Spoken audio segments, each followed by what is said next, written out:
bien, bonjour à toutes et à tous. Aujourd'hui, on va faire un petit tuto, ce sera le premier. Donc, je le fais parce que j'ai eu pas mal de fois la même question par rapport à ce, enfin, à cette mécanique du jeu. Donc, ça va être sur les pierres mystérieuses. Donc, tout d'abord, sachez que ce PNJ se trouve sur chaque map du jeu. Donc, c'est pas forcé d'aller à Navea. Cependant, ce qui est important à Navea, c'est ça là. Ces personnes vendent des pierres mystérieuses, donc pour votre classe uniquement. Donc des pierres comme ça, pas celle-ci. Donc ces pierres, faut bien faire attention à prendre le bon PNJ de votre classe. Donc bien sûr, leur nom indique grand maître des lames jumelles, grand maître du bouclier, etc. Et donc vous achetez votre pierre selon les critères que vous voulez.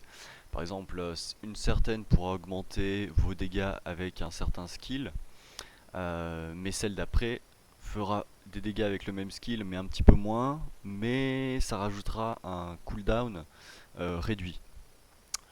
Donc enfin, ça dépend de comment vous jouez au final, de comment vous avez vos statistiques, etc. Alors une fois votre pierre acquise, donc moi je vais la retirer tout d'abord.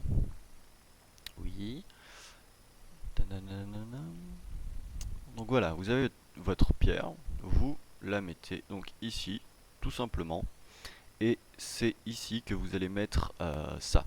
Donc si vous en avez 5 packs de 10, vous pouvez les mettre, comme ça augmente plus rapidement le niveau de votre pierre. Voilà, vous raffinez, voilà, allez passer level 46, puis vous allez dans l'onglet joaillerie, et vous remettez votre pierre tranquillou. Alors du coup, faites très attention quand vous vendez vos équipements un petit peu anciens. Faites attention de ne pas vendre avec votre pierre mystérieuse. Normalement, je crois qu'il demande une confirmation. Mais au cas où, faites très attention quand même, ça peut être assez problématique. Donc vous pouvez vous servir de ça aussi pour augmenter le niveau de votre pierre. Je vais vous montrer juste comme ça, puisque moi, elles sont pas tellement nécessaires. Hop, on prend la même. Comme ça va l'augmenter, je sais même pas ce que c'est. Furie du vent, ok. On s'en fout un peu. Donc voilà, si je mets... attendez. Oh, je m'en fous. Voilà. Donc comme vous voyez, ça marche très très bien. Et juste pour l'exemple, voilà, on peut en mettre plusieurs. Ça fera son travail. Donc je pense que c'est à peu près tout. Je vais vous parler maintenant surtout de faire un tuto un petit peu avancé sur comment choisir un peu ces pierres. Alors c'est assez simple, ça va dépendre beaucoup de ce que vous allez faire en jeu. Par exemple, celle-ci, on voit à la fin qu'elle a un dégât plus 6% sur les cibles tempête. Donc après, moi je privilégie un petit peu le feu parce que voilà, il y a un donjon un petit peu où il faut être optimisé, feu, voilà. Donc il faut faire très attention. Mais si vous tombez pas forcément sur la pierre que vous voulez chez le marchand là-haut, vous pouvez utiliser ces petites potions. Donc ces petites potions vont réinitialiser. Tac. Et du coup là, maintenant c'est contre les types glace et on a eu précision plus 1%. Donc si on recommence, tac. Cible ténèbres, précision aussi, ça m'intéresse pas. Précision et dégâts contre le feu, donc c'est pas top. Ça par contre c'est cool, dégâts critiques plus 6% et dégâts plus 7% infligés aux cibles glace. Donc c'est pour les harpes, parce que du coup, guérison gène de note sacrée, c'est un skill de harpe. Bon, et en dessous, on voit que on peut le sortir sur un équipement taille, donc tac, là. D'ailleurs, je sais pas pourquoi je l'ai pas fait. C'est pas grave. Donc je pense que c'est à peu près tout pour les précisions. Vous connaissez les potions, vous connaissez comment un petit peu s'informer sur les statistiques. Euh, Après, je sais pas trop ce qu'elles ont ces PNJ là. D'accord, elles parlent pas. C'est génial. Ah si, c'est ceux qui donnent des des pierres mystérieuses contre des cartes. Donc si vous avez des cartes de pierres mystérieuses, je crois pas que j'en ai moi, sinon il m'aurait parlé.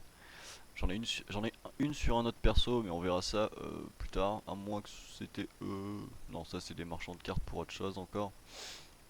Donc je vais juste vous montrer rapidement les PNJ. Bon, là je vais avoir des lags, je passe à côté des stands, c'est génial. Vite, plus vite, plus vite.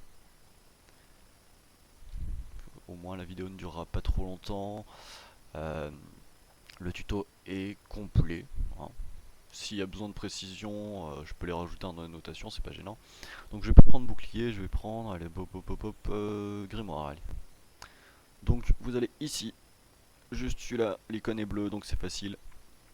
Et vous choisissez. Donc pour exemple, comme je vous disais tout à l'heure, là il y a dégâts de flèche d'ombre plus 13%. Là c'est pareil, mais ça fait 9%, mais le rechargement est de moins 10%. Donc ça dépend de votre vitesse. Si vous avez une bonne vitesse, donc 50% le maximum, vous n'avez pas vraiment besoin de ça, quoi. À part si ça peut se stacker avec les 50% et que du coup ça met encore moins de temps à se recharger, pourquoi pas. Mais à la limite, vaut mieux avoir plus de dégâts si on est une classe DPS, je pense. Je trouve ça plus utile personnellement. Donc c'est pareil, après il y a des skills, donc faites attention. Là ça se sertit sur le grimoire. Celle-là aussi, celle-là aussi, celle-là aussi, et celle-là va sur les mains. Donc faites très attention de ne pas déjà avoir votre pierre sur les mains par exemple. Ce serait du gâchis d'en acheter une autre en pensant que c'était pour une autre partie d'équipement. Voilà, faut toujours faire très attention à ce qu'on achète et tout ira bien. Allez, du coup je vais vous laisser et je vous souhaite une bonne journée.